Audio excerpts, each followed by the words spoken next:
안녕하세요. 윌리엄 리입니다. 코바디스 노스 코리아 두 번째 시간입니다. 어제에 이어서 말씀드리겠습니다. 어제 방송에서 가장 중요한 핵심은 김정은이 심장 관련 시술을 받았다면 회복이 가능성이 매우 희박할 것이라는 점입니다. 거기에 덧붙여 이 상황에 김정은 대역을 활용하지 않는 것에 대한 의문을 밝혔습니다. 지금 쓰러진 것이 진짜 김정은인지 아니면 진짜 김정은은 예전에 회복 불능이 되었고 이번엔 대역 중 절대적 비중을 차지하던 사람이 쓰러진 건지 불투명합니다. 아무튼 진실이 어떠하건 간에 지금 중요한 건 북한이 어느 방향으로 나가게 될 것이냐 하는 점입니다. 지난번에도 말씀드렸지만 현재 확실한 건 북한에서 이 시점에서 김정은이 살아있는 것 같이 보이려는 노력이 중단되었다는 겁니다.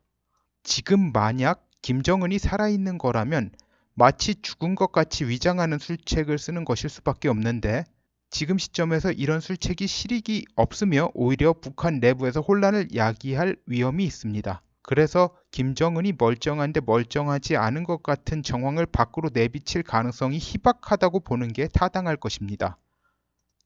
찾아보니까 진짜인지 핵심 대역인지 모르지만 김정은이 심장 수술을 받았으면 회복 불능 상태가 되었을 가능성이 크다는 것은 분명합니다. 이에 대한 자세한 설명을 하면 더 길어지고 북한 미래에 대한 예측이 있어서 굳이 필요한 부분은 아니기 때문에 아주 간단히 말씀드리겠습니다.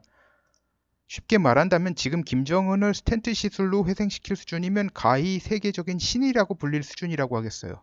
이미 스텐트 시술을 2번 받았는데 그럼 3번째까지 성공시키면 거의 만화책에 나오는 절대 명의 캐릭터 수준이라고 보면 될 것 같습니다.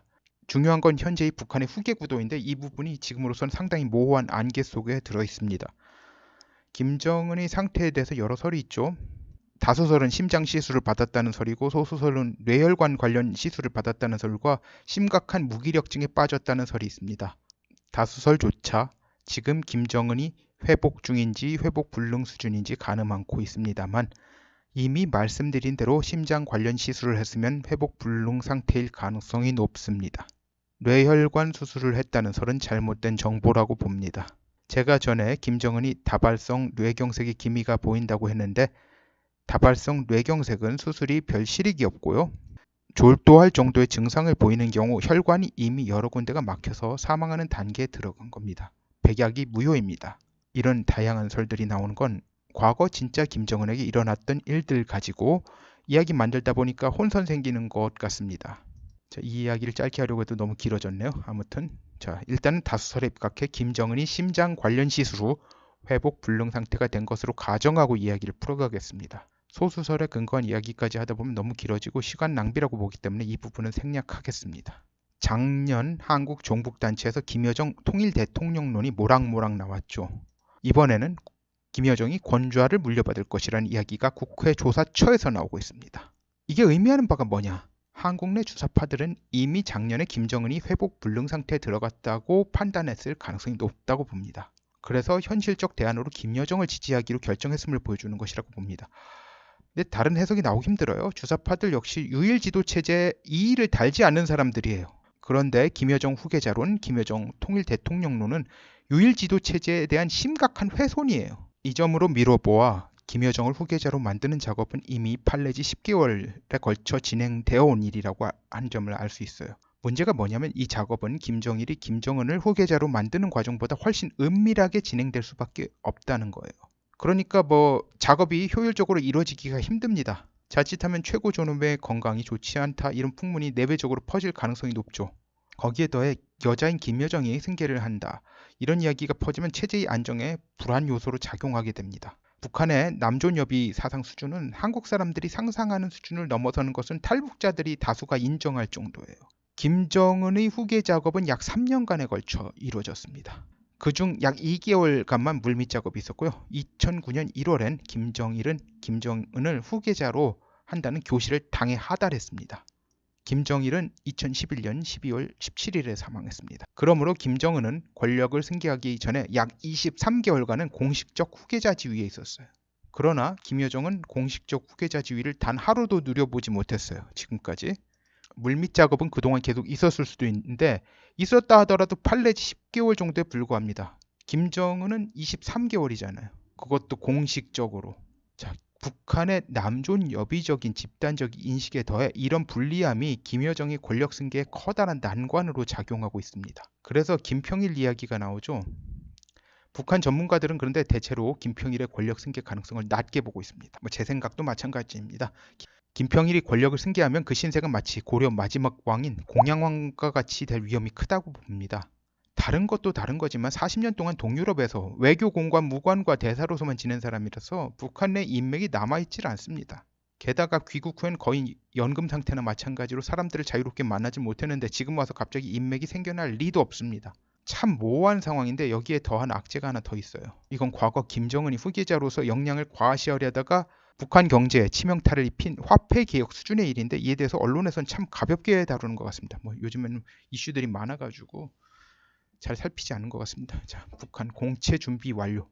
각 기관에 20일부터 매입 지시하달. 자, 북한 당국이 최근 신종 코로나 바이러스 감염증 사태에 따른 재정난을 극복하기 위한 방안으로 공채 발행 준비를 마친 것으로 전해졌다. 21일 데일리 NK 내부 소식통에 따르면 김 위원장은 11일 정치국 위원과 후보위원 등 최고위급 간부가 참석한 당 중앙위 정치국 회의에서 공채 발행을 비준했고 이에 발행을 담당하는 내각위원회는 서둘러 인쇄를 마쳤다.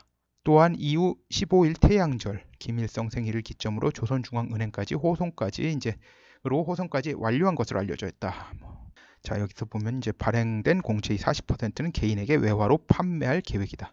자, 한마디로 달러 내놔라 이겁니다. 돈주들 그런 사람들한테 달러 내놔라. 이건 채권이 사실 나중에 갚으려는 채권이 아니죠. 그냥 돈 뜯는 겁니다. 한마디로. 생산 단위 기업소의 경우 반강제적으로 공채 매입자가 된 것이고 돈주들도 공채를 사지 않을 경우 사업에 피해를 받거나 법적으로 처벌을 받을 수 있어 불만이 있어도 조치를 따를 수밖에 없는 상황이다. 이 여파는 사실 화폐개혁보다 더 클 수밖에 없어요. 화폐개혁 당시는 최고 권력자인 김정일이 건재하던 시절입니다. 하지만 지금은 최고 권력자인 김정은의 생사도 불투명한 상황입니다. 이런 채권 발행은 실질적으로 재산 강탈이에요. 한마디로 달러 내놔라. 네가 가지고 있는 달러 내놔라 이겁니다. 지금 북한은 역병의 영향으로 물류 유통이 그전보다 훨씬 잘 안 되고 있습니다. 유엔 경제 제재, 역병에다가 지도자가 죽었다는 소문도 단속 안 할 정도인 상황에서 이런 채권 발행하면 소위 말해서 큰손들이 자기들이 보유한 자산을 감추려고 열을 올리게 되어 있습니다. 나 돈 없습니다. 나 가지고 있는 물건 없습니다. 나 재산 없습니다.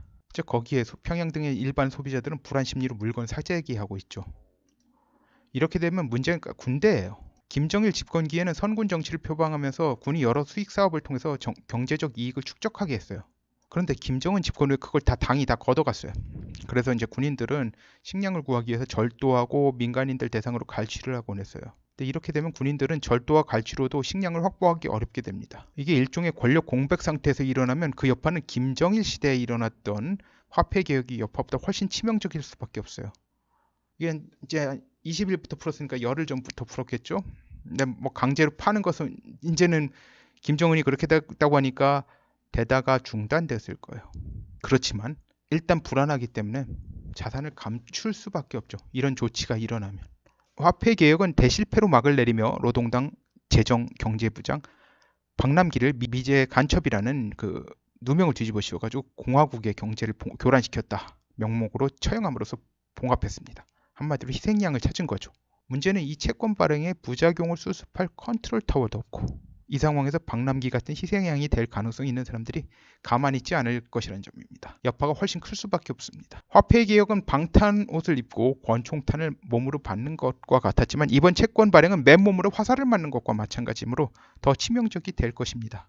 다시 김여정으로 돌아와서 말하면 지금 북한의 상황은 뭔가 결정을 하지 못하고 하루하루가 지나는 불확실성이 커지는 상황입니다. 이러지도 저러지도 못하는 상황이라고 하겠습니다. 김여정은 지금까지 오빠의 후광에 힘입어 나름 리더십을 보여왔지만 오빠의 후광이 갑자기 사라진 상황에서 같은 역량을 보일 수 있을지 의문이에요. 주어진 여건을 김정일을 갖다 이제 100으로 봤을 때 김정은은 70 정도였고 김여정은 40 정도가 될지 의문인 상황입니다. 그러니까 40만도 못할 가능성도 큽니다.